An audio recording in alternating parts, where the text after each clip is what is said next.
Alhamdulillah wa kafa wa salamun ala ibadihi allazina istafa.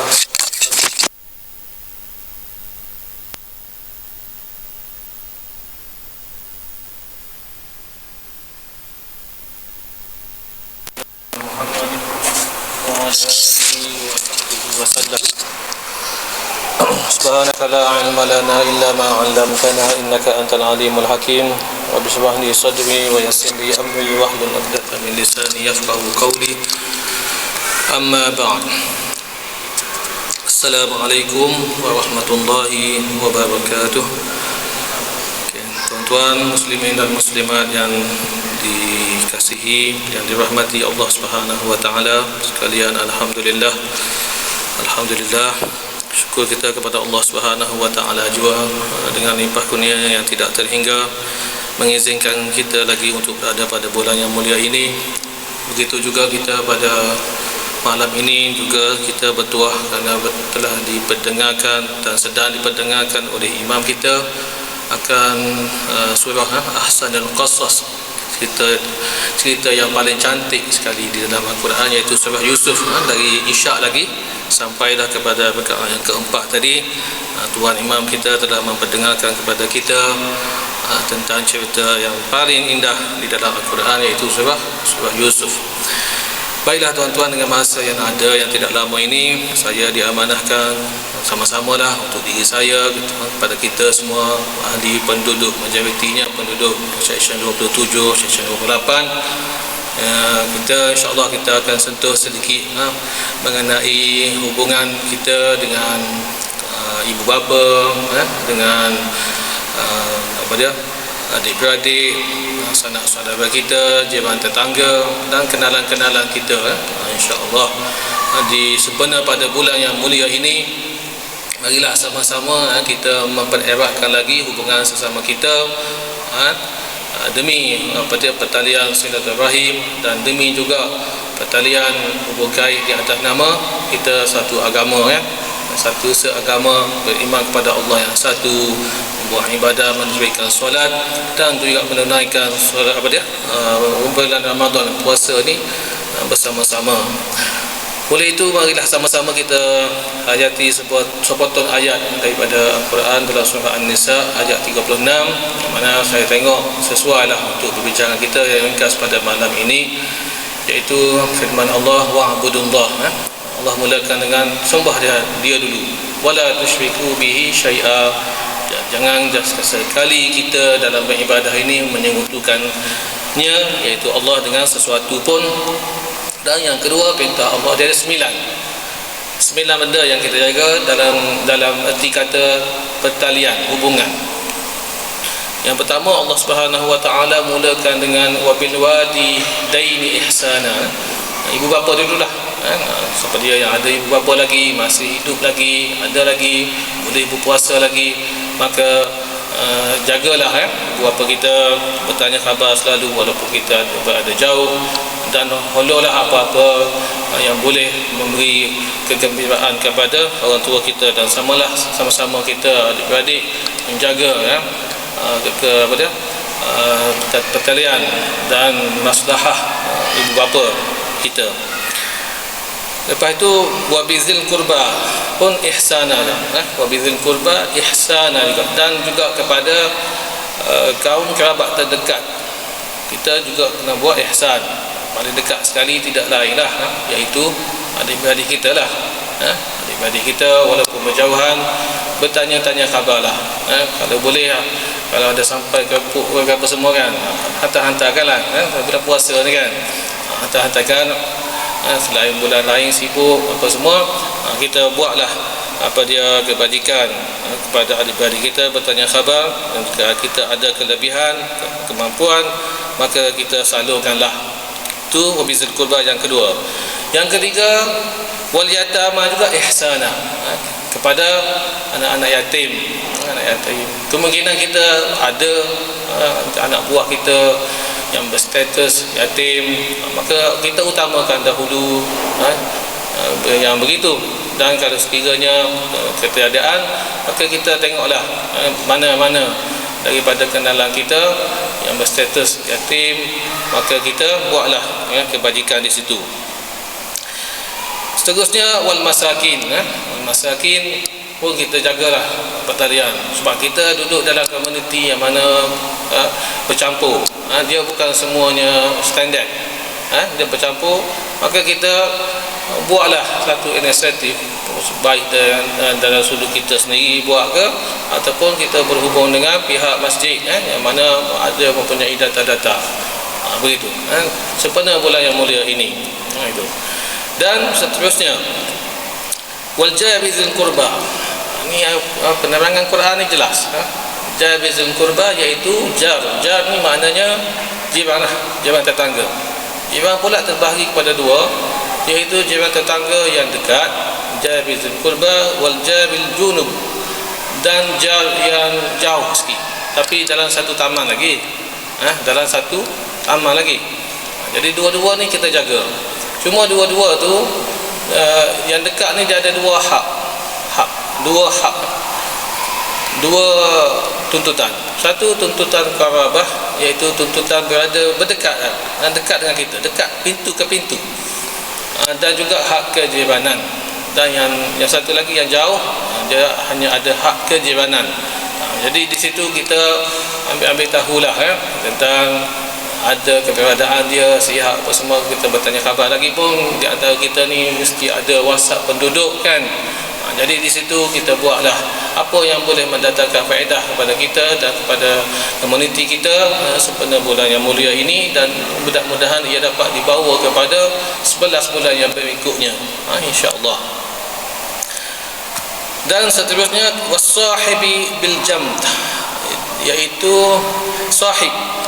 Kalau dalam bahasa Urdu dia panggil sahab, bahasa ni dia dekat-dekat. Sahib, sahab, dua-dua sama ya.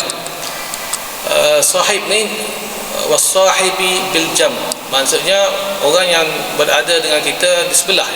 Sahib ni sahabat yang berada di sebelah kita ya. Ni kategori dia banyak. Di tempat kerja kita ada rakan sekerja, rakan sepermainan bola sepak, badminton. Dan paling dekat sekali dalam tafsir mengatakan rakan sebelah kita tidak ada orang lain, zaujah kita, iaitu ahliyah kita ataupun isteri kita. Itu pun kena ihsan juga, kena berlaku ihsan.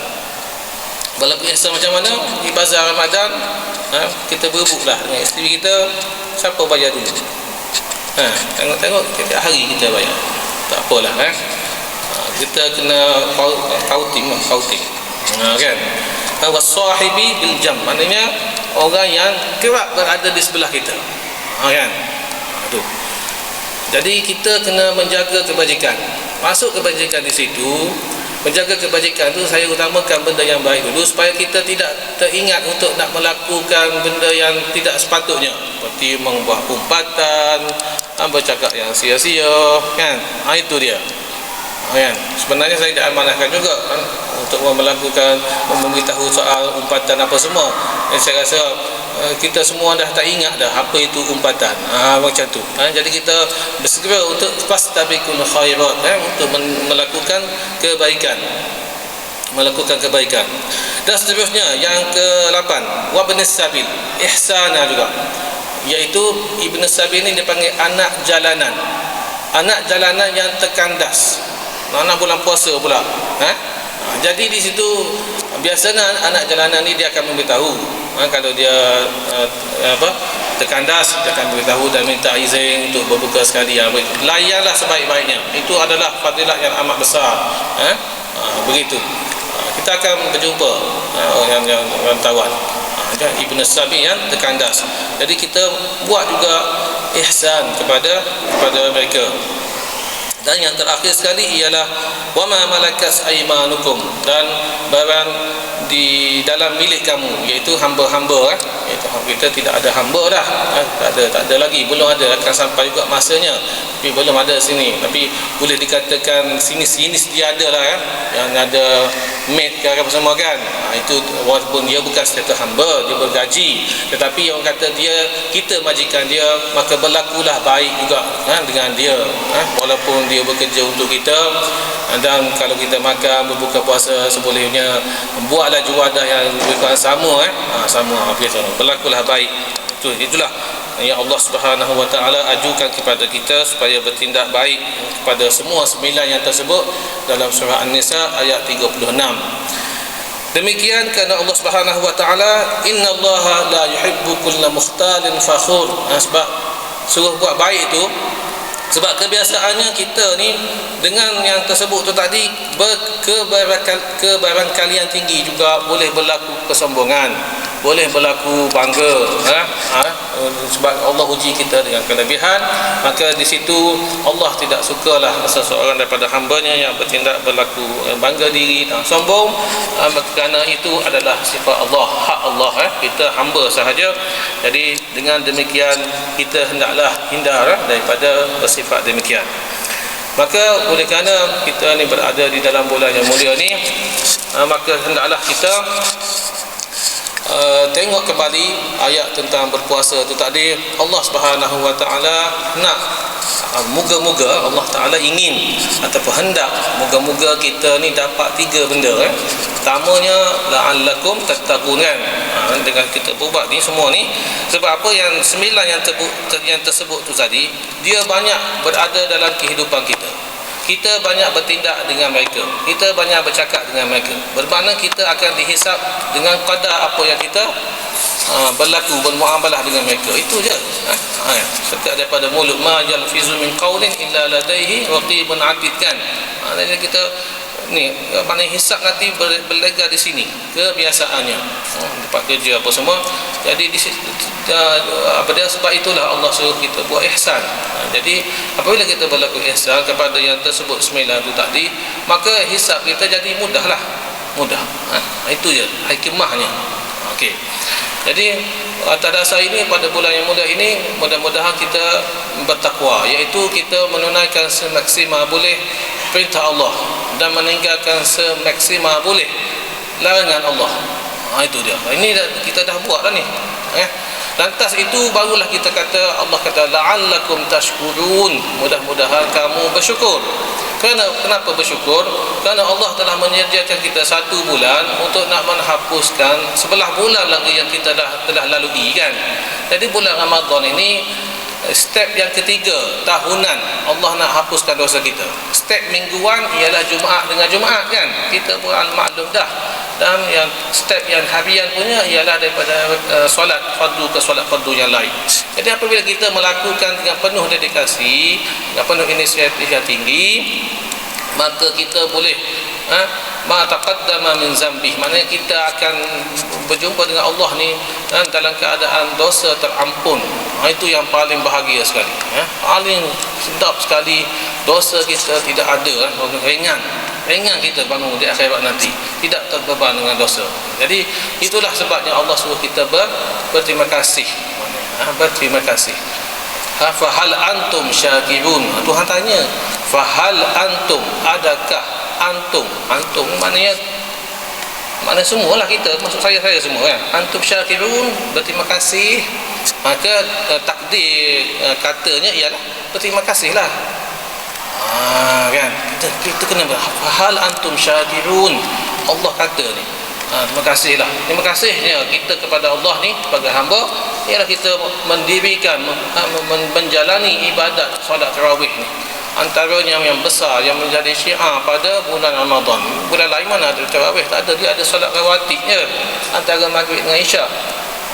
Paling banyak 6. Itu dia. Itu. Dan kemuncak daripada kita bersyukur, kita berterima kasih ni ialah Allah angkat tindakan untuk nak menazabkan kita. Ini pengajian tafsir saya akhir surah Nisa. Saya baca malam ni, nanti lepas raya nanti kita boleh mula dengan juzuk 4. Tak lama pun, sikit ayat dia. Ma yaf'alullah, Allah tidak akan mengambil tindakan. Itu maksudnya. Ma yaf'alullah, Allah tidak akan mengambil tindakan. Ma yaf'alullahu bi'azabikum, untuk menazab kita. Main ya.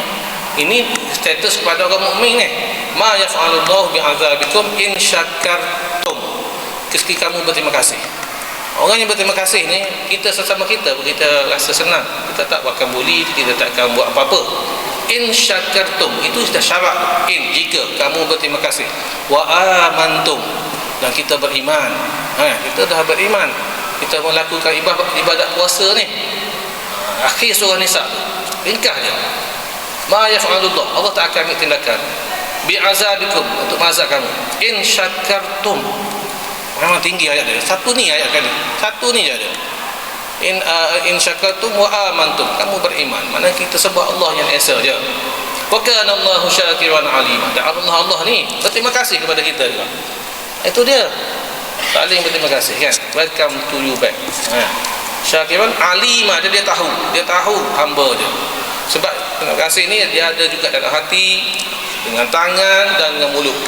Itu ucapan terima kasih. Kalau ucapan puji-pujian melalui mulut dan hati, itu bahas lain. Itulah sahaja ya. InsyaAllah mudah-mudahan telah sekali la'allahum yarshudun. Mudah-mudahan kita ini terpandu untuk mendoa dengan doa yang sewajarnya pada bulan Ramadan ni. La'allahum yarshudun. Wa iza sa'alaka ibadi anni fa inni qarib ujibu da'watad da'i idza da'ani falyastajibu li wal yu'minu bi la'allahum yarshudun. Tuan-tuan rujuk kepada surah Al-Baqarah tadi. Jadi dalam doa juga kita mesti terpandu kepada cara doa yang betul. Doa yang paling nak sekali, yang paling banyak sekali perlu diucap oleh kita sebelum kita tutup majlis kita ni, Allahumma innaka afuwwun karim tuhibbul afwa fa'fu anni. Itu ya Allah banyak sebut. Hatta Sayyidatina Aisyah radhiyallahu anha pun berkata kepada baginda Nabi sallallahu alaihi wasallam, jika sekiranya aku berkesempatan dengan malam Lailatul Qadar, apa aku perlu doa? Nabi kata, Allahumma innaka afuwwun karim tuhibbul afwa fa'fu anni. Itu. Saya rasa tuan-tuan memang boleh dah bila kita selalu buat kan. Itulah. Jadi insya-Allah mudah-mudahan apa yang telah saya sampaikan di sini agak ringkas, tapi mudah-mudahan dapat memberi manfaat kepada diri saya dan kita semualah insya-Allah. Buat rujukan ayat tadi Nisa 36 dan juga ayat surah Al-Baqarah mengenai puasa. Jadi sekali ini dah dahulu kita sudahi dengan tasbih kafarah. Subhanakallahumma wa bihamdik, subhanakallahumma wa bihamdika, asyhadu an la ilaha illa anta, astaghfiruka wa atubu ilaik. Wallahu a'lamu bis-shawab.